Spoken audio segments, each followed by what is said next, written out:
Hello everyone, welcome to grow up. Friends, हम इस video में आज सबसे पहले देखने वाले हैं क्लास 11th का सिलेबस, यानी कि आपका सिलेबस साइंस में केमिस्ट्री का, कि केमिस्ट्री में आपका क्या सिलेबस है, क्या क्या टॉपिक आपके डिलीटेड हैं, कितने नंबर्स के टोटल आपके एग्जाम में क्वेश्चंस आते हैं केमिस्ट्री से, और कैसे आपको ये पता करना है कि आप कितने दिन में केमिस्ट्री को कवर कर सकते हैं। मेजरली कितने कितने मेन टॉपिक्स आपको केमिस्ट्री में पढ़ने हैं और कितने दिन में वो हो सकते हैं। तो स्टार्ट करते हैं कि क्या क्या आपका सिलेबस है। तो आपके सिलेबस में यूनिट है टोटल 9, और ये 9 यूनिट आपकी मिलकर बनती हैं बच्चा 2 पार्ट से, part number 1 and part number 2। Easy. इसके बाद हम जब सिलेबस डिस्कस कर लेंगे, कितने नंबर्स का आता है ये डिस्कस कर लेंगे, फिर हम आपको बताने वाले हैं कि हम लोग पढ़ेंगे कैसे, हम सीखेंगे कैसे। तो हम सीखेंगे वीडियो से, वीडियो दिखाकर आपको कैसे प्रैक्टिकल हो रहे हैं वो सब देखते हुए, कैसे मोल्स आपस में टकरा रहे हैं, कैसे एटम, न्यूट्रॉन, प्रोटॉन, इलेक्ट्रॉन कैसे वो मोशन में है, कैसे वो गति कर रहे हैं, कैसे वो चारों तरफ उनका क्या कैसे मास निकलता है, क्या एटॉमिक मास होता है, कैसे मोलिकुलर मास निकलता है, इनसे related video. And after that important, फिर हम सीखेंगे सारी चीजें एक्सपेरिमेंट से। सारे एक्सपेरिमेंट करेंगे, चाहे वो एक्सपेरिमेंट केमिस्ट्री के हों बच्चा, चाहे वो एक्सपेरिमेंट फिर फिजिक्स के हों, बैटरी से रिलेटेड हों, या फिर मल्टीमीटर से रिलेटेड हों, ग्लास स्लैब से रिलेटेड हों, हम ये सारे एग्जाम्पल क्लासेस में करेंगे। एक्सपेरिमेंट से सीखेंगे, मजेदार तरीके से सीखेंगे, सारे कॉन्सेप्ट क्लियर करेंगे, और इस तरीके से पढ़ेंगे तो साइंस में, केमिस्ट्री को पढ़ने में बहुत मजा आने वाला है। लेकिन हम पहले देख लेते हैं सिलेबस के आपको पढ़ना क्या है। तो फर्स्ट यूनिट है आपकी some basic concept of chemistry. बच्चा ये जो फर्स्ट यूनिट है आपकी, इससे आपके बनते हैं 7 मार्क्स, यानी कि 7 नंबर की आती है, 7 मार्क्स की आपकी फर्स्ट यूनिट होती है। टोटल जो आपका एग्जाम होता है वो होता है 70 मार्क्स का, 70 मार्क्स का टोटल आपका क्वेश्चन पेपर में आपको नंबर मिलेंगे मैक्सिमम। और जो बाकी 30 नंबर है वो मिलते हैं आपको स्कूल से, यानी कि प्रैक्टिकल से। ठीक है, प्रैक्टिकल से मिलेंगे, प्रोजेक्ट से मिलेंगे, तो हम उनके बारे में डिस्कस नहीं करेंगे। 70 मार्क्स का जो क्वेश्चन पेपर आता है उसके बारे में डिस्कस करेंगे। हम basic concept of chemistry 7 number की आएगी, और जिसमें आपके टोटल जो पीरियड होंगे वो 12 होंगे, यानी कि इसमें 12 टॉपिक्स आपको पढ़ने होंगे। After that structure of atom बच्चा 14 पीरियड्स में कंप्लीट होगा, और 9 मार्क्स का स्ट्रक्चर ऑफ एटम आपके एग्जाम में आता है। Classification of elements and periodicity in properties, unit number 3 आप देखेंगे तो आपको पता चलेगा कि इस यूनिट में टोटल जो आपको मेजर टॉपिक पढ़ने हैं बच्चा, वो पढ़ने हैं 8 टॉपिक। वो टॉपिक कौन कौन से हैं हम अभी डिस्कस करेंगे। कितने नंबर का आएगा? ये नंबर आएगा 6 नंबर का। Chemical bonding and molecular structure, ये 14 पीरियड होंगे बच्चा इसमें, और ये होगा 7 मार्क्स का। इजी, तो काफी इजी तरीके से आप यहाँ पर देख सकते हैं। उसके बाद यूनिट नंबर 5 केमिकल थर्मोडायनेमिक्स, इसमें होंगे आपके 16 पीरियड, और ये होगा बच्चा 9 मार्क्स का इसमें से, यानी कि 9 मार्क्स का आपको देखने को क्वेश्चंस मिलेंगे अपने एग्जाम में। यूनिट नंबर नेक्स्ट है आपका इक्विलिब्रियम, इसमें 14 पीरियड्स होंगे, और इसमें 7 मार्क्स के आपको 70 में से क्वेश्चन देखने को मिलेंगे। After that chapter number 7, it means unit number 7 है आपका रिडॉक्स रिएक्शन, इसमें 6 पीरियड होंगे, और टोटल नंबर्स कितने आएंगे? 4। उसके बाद chapter number 8 organic chemistry, some basic principles and techniques, ये पढ़ेंगे। काफी इंटरेस्टिंग चैप्टर है, काफी इंटरेस्टिंग यूनिट है। 14 पीरियड्स होंगे, और ये आएगा बच्चा 11 मार्क्स का। फिर आपको हाइड्रोकार्बन्स पढ़ना है, हाइड्रोकार्बन्स में 12 पीरियड होंगे, और ये आएगा 10 मार्क्स का। इस तरीके से जो आपके नंबर बैठेंगे, टोटल नंबर बैठेंगे 70 नंबर्स का टोटल आपको क्या आएगा? 70 नंबर का आपको आएगी थ्योरी। इसके अलावा 30 नंबर आपको प्रोजेक्ट के मिलेंगे, प्रैक्टिकल के मिलेंगे, एक्टिविटी के मिलेंगे, असाइनमेंट्स के मिलेंगे। तो ये तो हम थ्योरी से मतलब करेंगे ही क्लासेस में कंप्लीट, लेकिन हम जो आपको 30 नंबर प्रोजेक्ट वाले हैं, एक्टिविटी वाले हैं, असाइनमेंट्स वाले हैं, जो 30 नंबर आपको प्रैक्टिकल्स के मिलते हैं, उसको भी हम 30 नंबर्स की क्लास में ही पढ़ाई करेंगे। एक्सपेरिमेंट से करेंगे, एक्सपेरिमेंट आपको कराएंगे, आप उनको इजीली समझ सकते हैं। उसके आगे आपने तो यूनिट तो समझ लिए होंगे कि आपको टोटल कितनी यूनिट पढ़नी है बच्चा, आपको पढ़नी है टोटल 9 यूनिट। 9 यूनिट में से 70 मार्क्स का आएगा, मार्क्स आपने देख लिए हैं। अब हम देखते हैं कि आपको फर्स्ट यूनिट में से क्या क्या पढ़ना है। फर्स्ट यूनिट क्या है? Some basic concept of chemistry, यानी कि केमिस्ट्री के सबसे पहले आपको बेसिक कॉन्सेप्ट को पढ़ना है कि आखिरकार केमिस्ट्री है क्या। केमिस्ट्री, जैसे साइंस की 3 मेन ब्रांच होती हैं, केमिस्ट्री, फिजिक्स एंड बायोलॉजी। तो केमिस्ट्री का मतलब क्या होता है, या फिजिक्स का मतलब क्या होता है? फिजिक्स में फिजिक्स को समझेंगे, केमिस्ट्री का मतलब क्या होता है।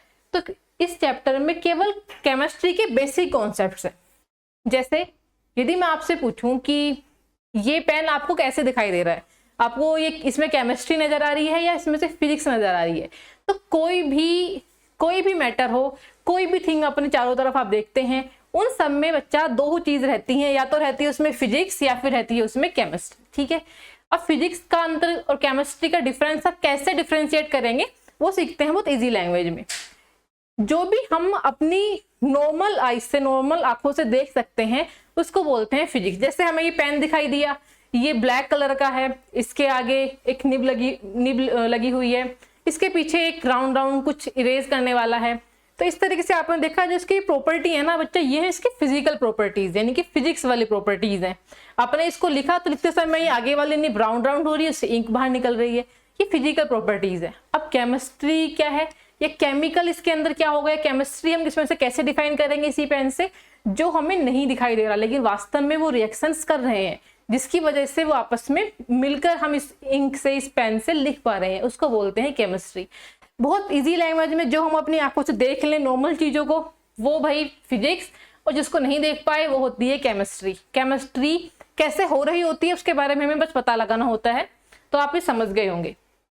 कोई भी एग्जांपल ले लीजिए, जैसे आप ईंट का एग्जांपल लें, एक ब्रिक का एग्जांपल लें, तो ब्रिक आपको दिखने में रेड कलर की दिखती है या ग्रे कलर की दिखती है, व्हाटएवर जो भी कलर की आप ब्रिक लेना चाहें, वो तो हो गई भाई उसकी फिजिक्स, उसका फिजिकल प्रॉपर्टी होगा उसका कलर की, वही वो रेड कलर की है।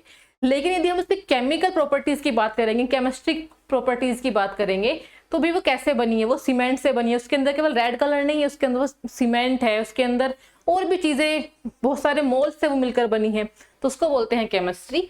यही सब आपको फर्स्ट यूनिट में पढ़ना है, केमिस्ट्री के बेसिक कॉन्सेप्ट। सबसे पहले बात करेंगे भाई मैटर क्या होता है, यानी कि हमारे आसपास जो चीजें हैं, जो थिंग्स हैं, वो क्या होता है। तो आप इस चार्ट में देखेंगे कि जो मैटर है ना भाई, मैटर होता है हर वो चीज जो वजन घेरती हो, यानी कि स्पेस ऑक्यूपाई करती हो, और जिसके अंदर कुछ ना कुछ मास होता हो, यानी कि द्रव्यमान होता हो, यानी कुछ ना कुछ वजन होता हो। ठीक है, केमिस्ट्री में वेट को मास बोलते हैं, तो मास और वेट एक ही बात है। तो हर वो चीज जिसके अंदर वेट होता है, हर वो चीज जो स्थान को घेरती है, किसी भी स्पेस को ऑक्यूपाई कर लेती है, भाई वो होता है मैटर। तो हमारे आसपास केवल अर्थ पर नहीं, पूरे ही यूनिवर्स में जहां भी ऐसी थिंग्स हैं, जहां भी ऐसे मैटर हैं, वो सारी चीजें क्या कहलाएंगी बच्चा, मैटर कहलाएंगी। मैटर तो आप बहुत इजी हैं, समझ गए होंगे। तो हम इसमें पढ़ेंगे केमिस्ट्री की इंपॉर्टेंस क्या है, जो हमने अभी डिस्कस किया फर्स्ट चैप्टर में आप जो पढ़ने वाले हैं। फिर पढ़ेंगे आप नेचर ऑफ मैटर, मैटर का नेचर कैसा होता है बेसिकली। तो भाई मैटर का नेचर होता है, या तो होगा कोई भी मैटर मिक्सचर में, कोई चीज मिक्स होकर बनी होगी आपस में, या फिर कोई ना कोई चीज होगी जो प्योर सब्सटेंस होगी, यानी कि केवल एक अकेली वही चीज होगी जो केवल उसमें कोई और दूसरी चीज नहीं मिली हुई है। दो चीजें होंगी। जैसे यदि मैं इस पेन की बात करूं तो ये पेन दो चीजों से मिलकर बना है, एक तो इसके कवर से और एक इसकी इंक से, तो ये मिक्सचर हुआ, यानी कि मिक्स होकर बना है। अब बात आती है प्योर सब्सटेंस की, कि भाई प्योर सब्सटेंस क्या होता है। तो हर वो प्योर सब्सटेंस जो एक ही रहता है, उसके अंदर कुछ मिक्स नहीं रहता। जैसे आप कोई भी एग्जांपल लें प्योर सब्सटेंस का, जैसे गोल्ड की आप बात करें तो गोल्ड के अंदर गोल्ड ही होता है। गोल्ड ऐसा नहीं किसी चीज से मिलकर बना हो, गोल्ड के अंदर क्या होता है बच्चा, गोल्ड ही होता है। तो गोल्ड कैसा वाला मैटर है, प्योर सब्सटेंस वाला मैटर है। वहीं आप बात करेंगे तांबे की, ब्रोंज की, तो वो दो चीजों से मिलकर बना होता है, एक तो जिंक से और एक टिन से, यानी कि Sb से, वो ये मिलकर बना होता है। तो वो क्या हुआ, मिक्सचर, यानी कि मिक्स होकर बना होता है। तो हालांकि इन डेप्थ इनको डिस्कस करेंगे जब हम ये चैप्टर को पढ़ेंगे। तो आपने देखा हेट्रोजीनियस मिक्सचर, भाई होमोजीनियस मिक्सचर, एलिमेंट्स पढ़ेंगे, फिर आप कंपाउंड्स पढ़ेंगे, उसके बाद इनकी प्रॉपर्टीज को देखेंगे, उसके बाद आप सबसे इंपॉर्टेंट आप पढ़ेंगे भाई लॉज ऑफ केमिकल कॉम्बिनेशन, कुछ नियम पढ़ेंगे आप, कुछ लॉज पढ़ेंगे केमिस्ट्री को समझने के। तो फर्स्ट यूनिट बेसिक कॉन्सेप्ट है, लेकिन सबसे इंपॉर्टेंट चैप्टर आपकी बुक में फर्स्ट चैप्टर ही है, जिससे आप पूरी केमिस्ट्री को समझने वाले हैं। उसके बाद आप देखते हैं भाई नेक्स्ट टॉपिक। तो आपकी नेक्स्ट यूनिट है स्ट्रक्चर ऑफ एटम। एटम की संरचना कैसे हुई है, एटम कैसे बनता है। तो आप इमेज में देख पा रहे होंगे बच्चा, ये क्या है, दिस इज एटम। आप इसके बारे में पढ़ेंगे कि भाई इसकी सबसे पहले तो आपको ये जानना है कि एटम बनाया किसने है, डिस्कवरी कैसे हुई एटम की, फिर सब एटॉमिक पार्टिकल्स कैसे पता लगाए, एटॉमिक मॉडल्स क्या होता है, developments leading to the Bohr model of atom, यानी कि एटम के मॉडल भी, पहले बोर ने एटम का मॉडल दिया यानी कि बोर का मॉडल पढ़ेंगे, फिर आप पढ़ेंगे क्वांटम मैकेनिकल मॉडल पढ़ेंगे, फिर quantum mechanical model of the atom, आप इन सबको डिस्कस करने वाले हैं। इलेक्ट्रॉन पढ़ेंगे, प्रोटॉन पढ़ेंगे, न्यूट्रॉन पढ़ेंगे, ये सारी चीजें आप डिस्कस करेंगे। भाई देखो यहाँ पर ये न्यूट्रॉन दिया हुआ है इन्होंने प्रोटॉन दिया हुआ है, ये क्या है न्यूक्लियस, यानी कि न्यूक्लियस के अंदर 3 चीजें होती हैं, इलेक्ट्रॉन, प्रोटॉन और न्यूट्रॉन। कैसे होता है, कैसे दिखते हैं, कैसे काम करता है ये इलेक्ट्रॉन है, इन डेप्थ हम इसमें इस वाले चैप्टर में पढ़ने वाले हैं। तो काफी इंटरेस्टिंग है। सोचो ये सारी चीजें आपको पता चलेंगी, वो भी एक्सपेरिमेंट से, तो कितने मजेदार आपकी साइंस होने वाली है, कितने मजेदार तरीके से आप पढ़ने वाले हैं। अब हम नेक्स्ट देखते हैं बच्चा, नेक्स्ट टॉपिक है आपका classification of elements and periodicity in properties, कि भाई जो एलिमेंट है उनका क्लासिफिकेशन कैसे करना है इस टेबल के अकॉर्डिंग। तो ये टेबल आप सबने पढ़ी होगी, 10th क्लास में भी है, 9th में भी पढ़ी होगी आपने, 10th में तो मेजर पार्ट है इसका, पूरा चैप्टर ही है, आपने पढ़ा होगा। और आप यदि भूल गए 10th की बात को तो चिंता मत करो, वो सारी चीजें आपको रिवाइज करा दी जाएंगी, तो डोंट वरी अबाउट दैट। जो भूल गए उसके बारे में बिल्कुल चिंता नहीं करनी। तो क्या पढ़ने वाले हैं, हम पढ़ने वाले हैं बच्चा ये सारे टेबल्स, एलिमेंट कि हम ये कैसे याद करेंगे, भाई ये आप सब पढ़ने वाले हैं। अब हमें पढ़ना है क्लासिफिकेशन की, कि जो एलिमेंट है इसके अंदर का क्लासिफिकेशन कैसे करना है। तो एलिमेंट का क्लासिफिकेशन जो होता है बच्चा वो होता है SPDF ब्लॉक में, यानी कि इस टेबल में 4 ब्लॉक हैं, SPD&F 4 ब्लॉक हैं। अब वो ब्लॉक कहाँ पर है, जो बेटा ये वाला ग्रुप है ना इसको बोलते हैं S ब्लॉक, जो ये वाला ग्रुप है इसको बोलते हैं P ब्लॉक। इजी है, बहुत याद कर लेंगे। ये D ब्लॉक, ये वाला कौन सा ब्लॉक होता है भाई, P ब्लॉक। ये S हो गया, P हो गया, D हो गया, कौन सा बच्चा F। तो ये वाला जो ब्लॉक होता है बच्चा, ये वाला ब्लॉक होता है, यहाँ लिख देती हूँ, ये वाला होता है भाई F ब्लॉक। इजी। इधर S ब्लॉक के एलिमेंट होते हैं, इधर P ब्लॉक के एलिमेंट होते हैं, ये वाले एलिमेंट होते हैं भाई F ब्लॉक के, जो बीच वाले एलिमेंट होते हैं ये होते हैं D ब्लॉक के। इसी तरीके से आप समझ गए होंगे S ब्लॉक क्या होता है, P ब्लॉक क्या होता है, D ब्लॉक क्या होता है, F ब्लॉक क्या होता है, कैसे याद करें, ये ऐसे ही में क्यों है, ये P में क्यों है, इन डेप्थ कैसे यहाँ रखे गए, कैसे किसने इनको बता दिया कि भाई तुम S ब्लॉक में रहो, तुम D ब्लॉक में रहो। ये सारी चीजें हम पढ़ेंगे इन डिटेल जब हम क्लास ये चैप्टर को रीड करेंगे, ठीक है। अभी बस आपको जानना है कि आपको क्या पढ़ना है और क्या नहीं पढ़ना। पहले सबसे पहले यही जानना जरूरी है कि इंपॉर्टेंट टॉपिक कौन से हैं, या टॉपिक कौन से आपके एग्जाम में जो आप पढ़ने वाले हैं जो डिलीट हो गए हैं, क्योंकि आपका सिलेबस कुछ डिलीट भी हो गया है। उसके बाद आपको पढ़ना है बेटा next unit chemical bonding and molecular structure. बहुत ही इंटरेस्टिंग चैप्टर है कि केमिकल कैसे बॉन्ड बनाते हैं आपस में। बॉन्ड आप समझते हैं ना, आपने वर्ड जरूर सुना होगा कि उन दोनों का बॉन्ड बहुत अच्छा है ना, कि उन दोनों की केमिस्ट्री बहुत अच्छी है। केमिस्ट्री से ही, केमिस्ट्री बॉन्ड से निकल के केमिस्ट्री वर्ड बना है। बॉन्ड मतलब एक दूसरे को बांधे रखना, बॉन्ड मतलब होता है बांधना। तो बॉन्ड के बारे में पढ़ेंगे कि कैसे केमिकल एक दूसरे को आपस में बांध कर रखते हैं। जैसे आप एक एग्जांपल है नॉर्मल जो बहुत इजी समझ सकते हैं, H2O। भाई H2O यानी कि पानी को बोलते हैं H2O। इसके अंदर हाइड्रोजन भी होता है बच्चे, इसके अंदर ऑक्सीजन भी होता है। कैसे ही हाइड्रोजन ऑक्सीजन आपस में, ये जो 2 केमिकल हैं, 2 एलिमेंट्स हैं, आपस में मिले हुए हैं, कैसे इन्होंने मिलकर एक नई चीज को बना दिया, किसको, पानी को, वाटर को। तो ये बॉन्ड कितने टाइप के होते हैं, कैसे बनते हैं, कैसे इनका मॉलिक्यूलर स्ट्रक्चर होता है, ये सारी चीजें हम इस चैप्टर में पढ़ेंगे। तो केमिकल बॉन्डिंग आप यहाँ देख पा रहे होंगे बच्चा, क्या लिखा हुआ है, बॉन्ड आपके 3 टाइप के होते हैं भाई। एक होता है आयोनिक बॉन्ड, एक होता है कोऑर्डिनेट बॉन्ड, और एक होता है आपका कोवेलेंट बॉन्ड। मेजर होते हैं।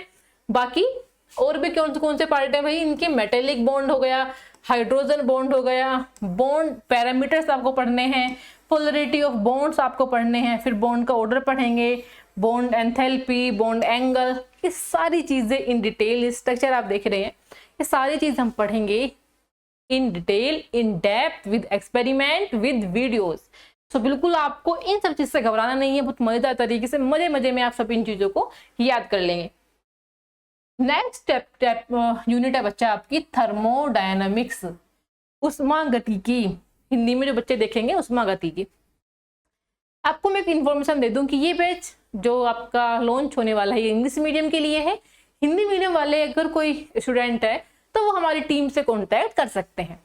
चलिए आगे देख लेते हैं कि थर्मोडायनेमिक्स में क्या पढ़ना है। देखो नाम ही इसका थर्मोडायनेमिक्स है, यानी कि इसमें हीट की बात करनी है। इस पूरे चैप्टर में हीट के बारे में बताया गया है, कैसे हीट निकलती है, हीट की क्या क्या फिर आपके टाइप्स हो सकते हैं, ये कैसे वो मोशन करती है, मतलब जो भी हीट के बारे में आप पढ़ सकते हैं, कैसे एप्लीकेशन है उसकी, कैसे काम करती है, इसका फंक्शन क्या है, वर्क क्या है, ये सारी चीजें हम इस चैप्टर में पढ़ने वाले हैं।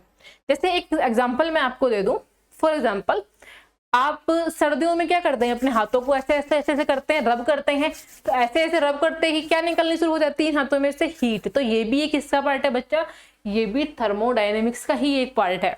इसी अब ऐसे बहुत सारे एग्जाम्पल हैं जो डेली लाइफ के हैं, आसपास आप देखते हैं, करते भी हैं, तो उनको करेंगे भी, जो आप करते हैं उनको पता भी चल जाएगा आपको। इस तरीके से हम बहुत इजी तरीके से केमिस्ट्री को समझने वाले हैं।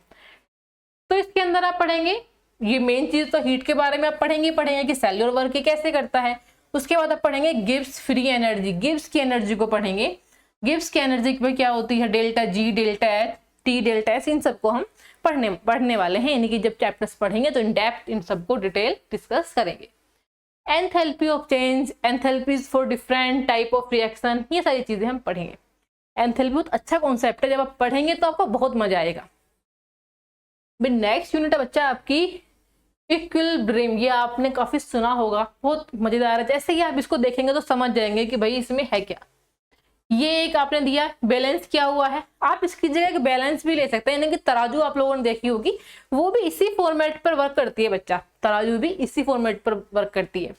तो जब हम इन डिटेल पढ़ेंगे कि भाई ये है क्या, कैसे तराजू वाला कॉन्सेप्ट इससे रिलेटेड है, तो आप समझ जाएंगे। तो इसके अंदर, इस यूनिट के अंदर तो हम सारा ही इक्विलिब्रियम के बारे में पढ़ने वाले हैं। तो जब पढ़ेंगे तो आप समझ जाइए कि टॉपिक कौन कौन से पढ़ने वाले हैं। फर्स्ट टॉपिक फिजिकल प्रोसेस क्या पढ़ेंगे, फिर डायनामिक पढ़ेंगे, फिर कॉन्स्टेंट वाला पढ़ेंगे, केमिकल इक्विलिब्रियम पढ़ेंगे, हेट्रोजीनियस पढ़ेंगे, भाई होमोजीनियस पढ़ेंगे, और इनकी एप्लीकेशन कैसे वर्क करते हैं, और भाई फिर पढ़ेंगे गिब्स एनर्जी यानी कि जी के बारे में भी कैसे काम करता है वो पढ़ेंगे। ठीक है, आगे बच्चा नेक्स्ट देखते हैं।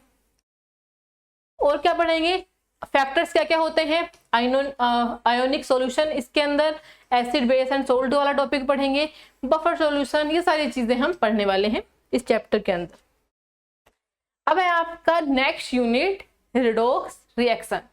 तो रिडॉक्स रिएक्शन में आप क्या पढ़ने वाले हैं बच्चा, ये आप रिएक्शन देख रहे हैं, रिएक्शन किसी भी रिएक्शन के अंदर बच्चा या तो होगा रिडक्शन या फिर होगा ऑक्सीडेशन, या तो होगा रिडक्शन या फिर होगा ऑक्सीडेशन।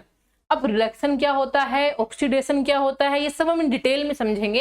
यानी कि रिडॉक्स का मतलब, रिडॉक्स कौन सी रिएक्शंस होती हैं, ऐसी रिएक्शन जिनमें ऑक्सीडेशन भी हो और जिनके अंदर रिडक्शन भी होता हो, उनको बोलते हैं रिडॉक्स रिएक्शन। तो इस पूरे चैप्टर में, इस पूरे यूनिट में हम केवल पढ़ने वाले हैं कि ऐसी कौन कौन सी रिएक्शन होती हैं जो रिडक्शन भी हो और जो ऑक्सीडेशन भी हो। ठीक है, काफी इजी है। तो सबसे पहले तो हम पता यही करेंगे कि भाई ये रिएक्शन क्या होती है, रिडक्शन क्या होता है और ऑक्सीडेशन क्या होता है, ये पता चलेगा तो आप रिडॉक्स को इजीली समझ लेंगे।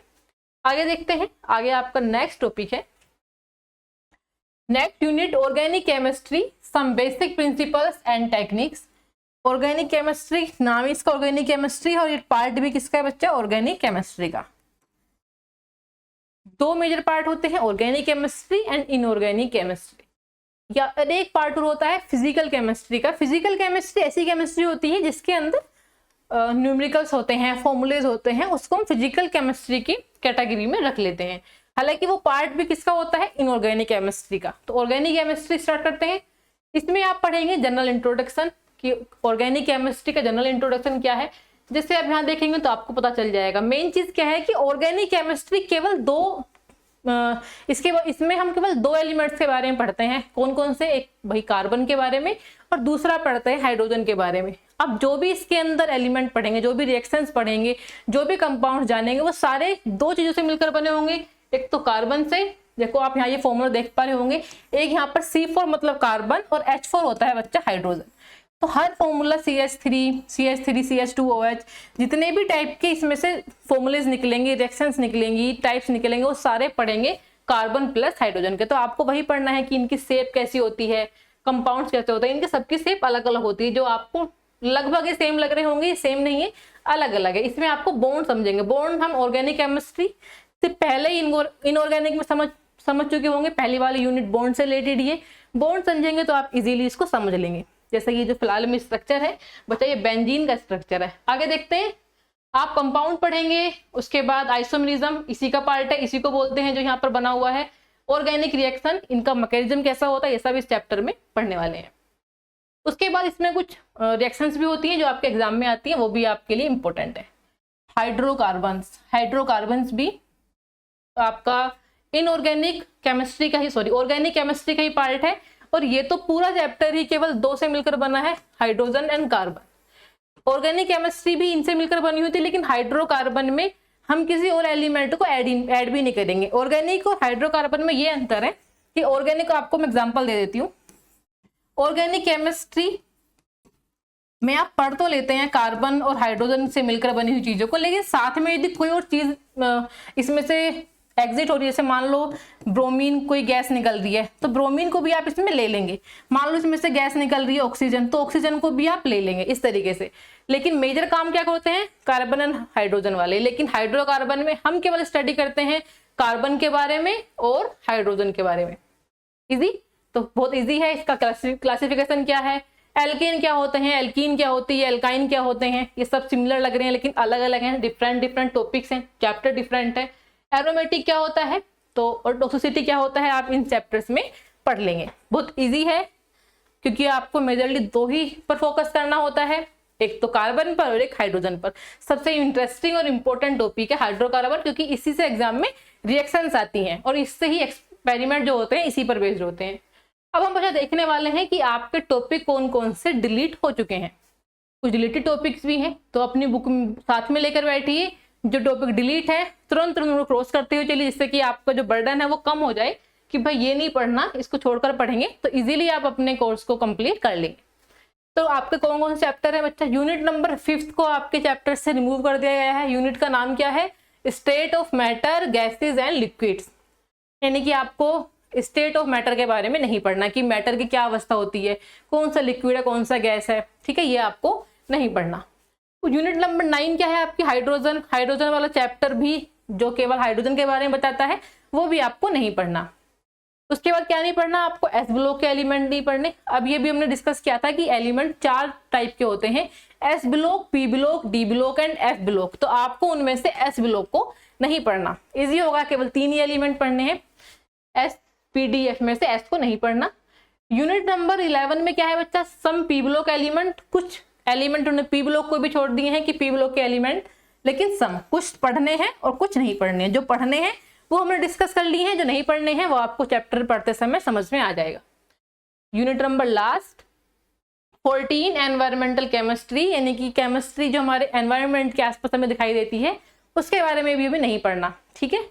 और ये सब चीजें तो वैसे आपको इजीली याद वैसे भी हो जाएंगे बच्चा, क्योंकि हम एग्जाम्पल जो लेंगे, हम अपने एनवायरनमेंट के आसपास जो आप काम करते हैं, जो आप चीजें देखते हैं, उन सब के बेस पर ही एग्जाम्पल लेंगे, उन सब के बेस पर ही प्रैक्टिकल होंगे और आपकी एक्टिविटी कराई जाएंगी। जैसा हमने अभी भी डिस्कस किया कि हम सारे चीजें कराएंगे, चाहे वो फिजिक्स के प्रैक्टिकल हो, चाहे वो केमिस्ट्री के प्रैक्टिकल हो, सारे कराए जाएंगे। तो आपको एक्टिविटी से और प्रैक्टिकल से बिल्कुल नहीं डरना है। तो हम क्या क्या करने वाले हैं, जब हम क्लास करेंगे तो हम डायग्राम देखेंगे, वो देखेंगे 3D मॉडल्स के, मैंने आपको थोड़ी देर पहले भी डिस्कस किया था। उसके बाद हम देखेंगे वीडियोस, जिससे कि आप चीजों को भूले ना, आपको याद रहे चीजें, कैसे कैसे चीजें हो रही हैं, आप खुद भी देख पाए। उसके बाद हम मेन चीज करके दिखाएंगे आपको एक्सपेरिमेंट। एक्सपेरिमेंट क्या करेंगे, एक्सपेरिमेंट, सारी एक्सपेरिमेंट जो आपकी बुक में दिए हुए हैं। दूसरा हम करेंगे एक्टिविटी सोल्व, जो आपकी बुक में दी हुई है, एक्टिविटीज, ऑल एक्टिविटीज। कौन सी एक्टिविटीज भाई, जो एनसीईआरटी बुक के आधार पर बेस्ड है, क्योंकि आपका एग्जाम इसी में से आता है, एनसीईआरटी से ही आएगा। तो आपको ये सारी चीजें जब आप पढ़ाई करेंगे, डिस्कस करेंगे, चैप्टर को समझेंगे डेप्थ में, सारी चीजें आपको समझ में आ जाएंगी। तो काफी इंटरेस्टिंग होने वाले हैं। आपने थोड़ी देर पहले आप इंट्रोड्यूस हुए किससे, इनसे, अपार्चेस से, जो भी सामान रखे हैं आपके पास या देख रहे होंगे, केमिकल्स हैं आपके पास, टेस्ट ट्यूब हैं, बैटरीज हैं, इन सबको आप देख चुके होंगे। तो मिलेंगे नेक्स्ट वीडियो में